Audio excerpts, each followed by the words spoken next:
Hello, my name is Steve Carey. I play drums for Census Fail, and you're watching DrumChats TV.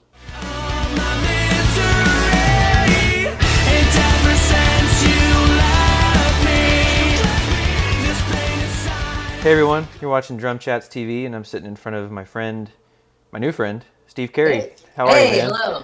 We just met. We just met face to face. We've only been texting, right? Right. It's only been texting. Yeah. So now this is like the first official, like, oh, that's what your face looks like. Cool. It's been a long time coming too. I had discovered who you were, I think, back in July or August, and the first time that I'd seen your face was this really excited and happy drummer Oh playing, my. and I was like, that is contagious, man. I got to meet this dude. So, Oh, that's cool. yeah, I'm man. I'm glad. I'm glad that was like a very. I mean, that's a positive thing. So it's just, and that's cool because you don't know that happens to me all the time. And you're like, you don't know these people, Right. but you can kind of tell that's just like they seem like they're good at heart, and that's what I try to be as genuine as possible. So I like to feel like I'm not a bad person. Hopefully, comes across. You know. No, man. Well, as soon as you and I hopped on this FaceTime call a little while ago, that Mhm. one of the first things you said was, "How are you doing?" And I feel like that alone says, like, it just kind of shows where people's intentions are rather than just Oh, sure. talking about yourself. Yeah, it's a certain level of selflessness that it's Yeah. I try to think about as much as possible at all points of the day. So Yeah. yeah. Do you enjoy playing live as much as it shows? Oh yeah. Oh yeah, absolutely. It's one of those things where it's just like this is what I do. Right. And I'm fortunate enough to have a job, a profession that allows me to like do exactly what I am known to do, and that's where I feel like the most comfortable in life in general. So Yeah. having the honor to do that, you can't if you're up there not like bummed out. I mean, shit happens every day, but like if you're like hating it or like you can tell it's just like, dude, you got to change your shit up. Like change it up. Go find something else to do Yeah. because there's a lot of people that wish they could do that, and it's just that every day you try to wake up and say just thank you. Great, I'm very grateful and thank you to whomever, whatever's going on out there. It's like it's a cool feeling for Yeah, sure. man. I saw an interview you did, I think, for Zildjian, and you were talking Mhm. about your history. When did you start? How old were you when you started playing drums? Oh, like it's probably like 3 years old, 3, 4. Like right off the bat of being able to hold drumsticks and then sit in a chair and not fall over. Like when it got to that point, my parents were like, "And here are our drumsticks." You're like, Yeah. cool, okay. Was that like a motive of theirs? Like when we have a kid, he's playing drums, or it just kind of happened that way? I think it kind of happened that way, and I always chalk it up to my dad being a guitar player, and then he just eventually wanted. I'm assuming he wanted someone to jam with on another instrument, so I think that's he's never. I will say he's never actually confirmed that to me, but I know for a fact because he was just like, he's like my dad was like is a big classic rock fan, which was just rock to him when he was growing up. Yep. So like he was just like he wants a John Bonham to go with his Jimmy Page. You know what I'm saying? Right. Like you gotta have that like drummer to guitar relationship. So he was good. He's a guitar player at heart, and I'm a drummer at heart. So it worked out. It worked Yeah. out. Did they have you take lessons or anything, or did you just kind of figure it out on your own? Uh, I figured it out on my own up until I got into high school, and that's when myself as well as them realized that I was like, okay, there's something going on here, which is just like it's not just like, oh, he just plays drums every once in a while. I was like play drums every single day and playing in bands nonstop. They're like as soon as I got into high school, I got into like different genres. Yeah. they wanted to take like, okay, I've been playing, you know, rock music for so long as a kid. It's just like, let's take all that like base knowledge and try to learn other genres, and which was I'm like so grateful for, because that broadened up everything, my perspective, and I was able to take this techniques of jazz, funk, fusion, Latin, name it, and apply it back into like the bands that I was playing for. Yeah. What are some of the bands that you kind of mirrored after growing up, and you're playing, like bands you'd listen to and try to play along with or something? Well, I mean, it always started with just like Led Zeppelin, Rolling Stones, Beatles, a lot of Led Zeppelin. Like John Bonham was like, is like just like to be able to do the things that he was doing back then was just like unheard of. Right. So definitely, especially with like, it's funny actually, now that I think of it, because he would do a lot of like single kick patterns with one foot, and that was like unheard of back then. And like I felt like that mixed with like my obsession with like pop punk music in like the late '90s, early 2000s, with like, you know, the like a punk beat, like that, like Yeah. that. Like, I like saw that, like say like a Travis Barker being like, to me, the fastest freaking single pedal drummer ever. Yeah.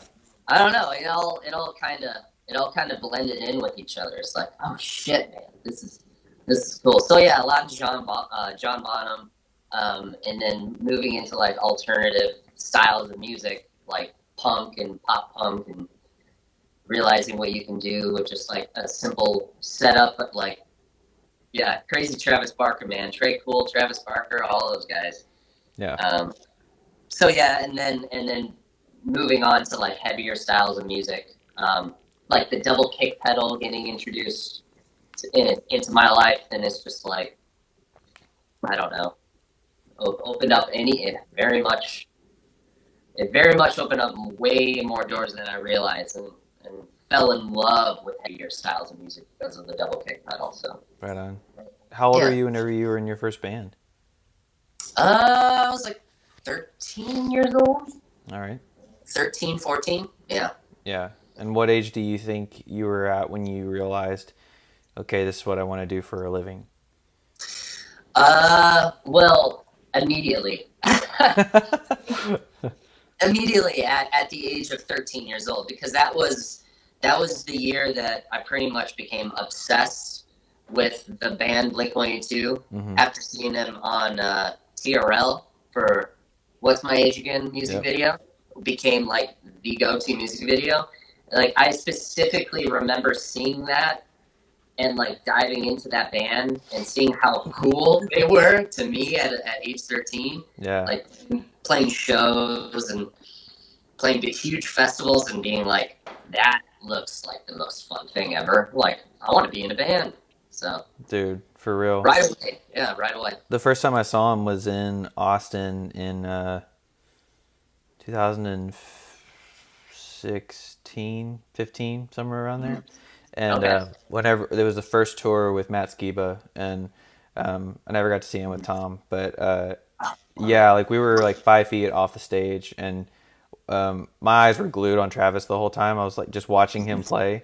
And I was like, dude, if I could be in my 40s and still playing as hard as this guy is, like, you know, you're on top of your game. Oh yeah, that's. I mean, still to this day. I mean, the fact that he can pull that type of stuff, you know, technique off is just unbelievable. It's inspiring to be like, well, I hope to God I still have all my limbs attached by that age. Right. Hopefully nothing's fallen off or cramped up too much. So I think you kind of owe it up to diet and exercise for sure. Yeah. It's such a physical instrument that, you know, Father Time is not, you know, forgiving. Yeah. Funny talking about losing limbs. I mean, we're talking about a guy who's played with one arm and one leg, and Yeah, you no know, kidding. it's like Yeah, he I'll just never forget one of those late night television shows with like after I think it was the self-titled came out hmm back in '04, '03 or whatever, where he's like up there with a cast. I can't remember if it was a cast on his dominant yeah, it arm was on or his right dominant. hand. Yeah, and he's like holding it up Yep. or something like that. He's like elevating it, probably to show everyone that he's like, I'm I'm freaking not using it. I was like, fuck, man, I need to go and like buy an independence book and like learn how to play with my left hand because if that happens, like I still want to have some sort of a job, hopefully. Yeah. Dude, it's crazy. I was watching an interview of him, and he was talking about how like when he broke his foot in Australia, I think, Mm-hmm. like going out to a bus or something, he like didn't realize it was broken and played the next two shows on it, and then got it like in a boot, and then they're like, then I had to get a left-handed or a double kick just so I could play with my left foot, and learned how to Yeah, play with my left foot while on tour and stuff. And it's yeah. like, dude, I have no excuse at all. No, not at all. Like go to all ends of the earth to like make it make it happen. You gotta get it done, man. And that's Yeah. cool because it's just motivation to kind of like become better at your instrument. And it's just like everyone could always use, a shot of motivational adrenaline, Yeah. and sometimes, like many things, it takes a crisis in your life to finally like get you off your ass and be like, okay, let's Unfortunately. Yeah. let's learn something here. Yeah. Yeah, I see you on Instagram a lot, like practicing and stuff down in your little basement cave you were calling it Yeah, earlier. drum duck, the drum shell. It looks like the inside of a drum shell. So I Oh, haven't cool. officially named it yet, Right on. but I'll just call it a drum shell, a drum duck, or All something right. like that. Okay. I've seen videos of you in your drum shell. Oh, Yeah, yeah. what kind of stuff do you do to keep limber and keep physically up to date, like when you're on tour and when you're off the road and stuff, like so you don't get rusty or anything, or do you do anything at all? Uh, well, I try to play every day, and Nice. I try to do some sort of like it doesn't matter what style. Like I have a practice kit set up in hmm one of the rooms in my house. I have a full drum set set up in my basement. Um, and I kind of like float in between them because not every day. It just depends on the day, like what I'm feeling like motivated to do. If I just want to work on just like my chops or work on like speed or something like that, I'll just sit in front of a pad. And like if I Yeah. want to like go and practice like a certain style of music, especially if it requires just a lot of physicality, like if it's like heavier style of music, then I won't want to do that on a pad set. I'll want to do it on like a full drum set. So Right. that's when I go down there and do that. I used to not practice when I got home, and it was honestly because I didn't have a comfortable space to do it. Yeah. So like my girlfriend and I recently moved into this house here, like back in October, and the main motivation was just like I'm a drummer, and I'm fortunately and unfortunately, it's fucking loud. Like drummers are loud, loud, loud. Thankfully, I've grown up. All I've ever known is a bit. I've always lived in the houses with a basement, Yeah. and then I moved out. Moved out of the house, my parents' house, and lived. I've been living on my own for the past 11 years, and like I haven't had that like comfortability hmm room like I did growing up. So it's just like now, fast forward all the way to the age of 29, I was just like, if I wanna do this more full time in the sense of like getting better as a drummer or like learning new things, like it starts with space. You have to have the availability to go and have a space to play in because Rockford, Illinois, where I live, Yeah. doesn't I mean besides like Guitar Center, there's like no rehearsal spaces. This isn't like a big city with like Chicago, LA, Nashville, where it's like you have these big rooms and everything like that to go and to go and play in. It's just like, man, there's no like comfortable place to do it out here. Yeah.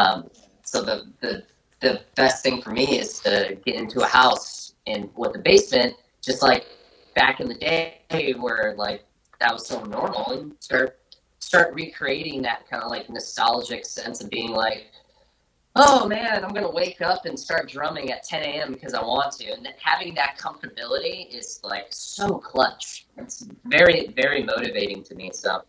Yeah. So yeah, no, it's a daily thing. It's a daily thing. I want to if I want to get better at my instrument, I got to be able to play it every single day. So Yeah. I heard somebody say that practice doesn't make perfect, it makes permanent. And I was yeah, like, that's cool. and then I thought Yeah. about it like even inversely, like if you practice a lot, whatever you're practicing, is Mm-hmm. permanent. And if you're like even if you're practicing like bad technique, then you're making bad technique permanent. And I was like, Yes. geez, man, like I never thought of it. And then too, like I was the same way. Like I grew up in South Texas, so we didn't have basements, Mm-hmm. but we had a two-story house, and the room that I had my drums in, I look back now and I question my parents, like, what were you thinking buying me drums? like, Oh like, yeah, what were you setting yourself up for? yeah. Same Um, here. yeah, and it was like right above the living room. So, and they let me play for like 3 hours on end. Mm-hmm. And I went down. I had my sister go upstairs and just play, so I could see how loud it was. And it's like Mm-hmm. you were just in the room right next to it, or like with Mm-hmm. the door open. And Yeah. and so now like I'm in an apartment, and you really take for granted like having a kit in your house, and like whenever you can't play, it's like, Yeah. all right, how do we make this work? Yeah. Um, Mm-hmm. but yeah, I've wondered that how many guys like stay on top of practicing when they're not on the road or not recording, and like when they're at their house. And talking about Travis Barker, he was like, I play hours on end, like at least every day, and Mm-hmm. um, so that's good It's to what it. know. It's just what it. It's what it takes, man. I'm a firm believer that like if you have the motivation become to want to get better, like then you should do whatever it takes to find an environment that allows that to happen on any capacity. Like whether it just be one single pad, an electric drum set, if you will, if you're in like if you're in a place that you can't play like loud, or like building a room because like this house that I live in is old, very old, so it's like very thin walls, honestly. And you can, I moved in here, set up the drums in the basement, and you could hear them clear as day outside. So I had to like build a room inside of a room to kind of like section off. So I was just like, it, I'm doing whatever it takes so I can bang the shit out of my drums when I'm home. Yeah. Because like, dude, I personally felt like so when I started touring full time was when I like moved out. My parents like moved out of Rockford, Illinois, and I stayed in Rockford, Illinois with the band that I was playing in. And man, I feel like ever since that happened, up until this very like year, I didn't get better at my instrument. Like, Oh, okay. yeah, it's like a crazy realization.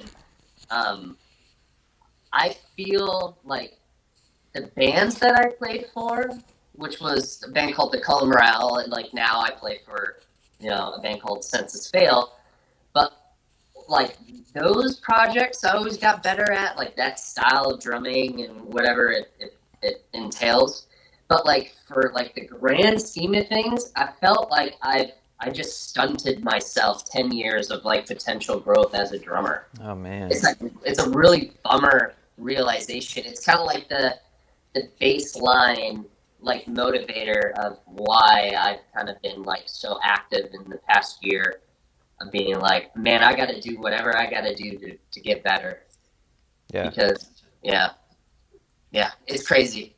It's a crazy realization, and it starts with getting yourself in the right environment, which I have. So How, I'm good. I'm happy. I'm on the right path here. yeah. How long have you been with Census Fail? Just over a year. Okay. How Yeah, did you very get new. how'd you get connected with those guys? Because they've been around for a while, Um, haven't they?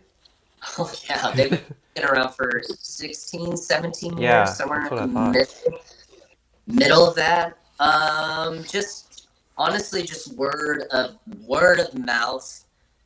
That I was in between bands about a year and a half ago. Um, from the Colin Morale, the band that I played for the past 10 years. I didn't know any of them. Had no idea about any of the guys personally that were playing in Census Fail. It literally was just one of those things where it's just like I know they know a couple people that I'm mutual friends with, and they're actively looking, and a certain past member, the original drummer of Census Fail, just like saw me on the interwebs. It was just like your style maybe could work. You interested? I'm like, Nice. conveniently, yes, I'm very interested. So yeah, it was a Okay. wild thing. I didn't know anyone personally, which is I never would have guessed that. As I was starting to reach out for people, I thought like, oh, I'm sure it'll just maybe it'll be a band that I already have toured with in the past Sure. couple of years, but I never would have anticipated Census Fail would have reached out to me. Yeah. How did what about the color morale?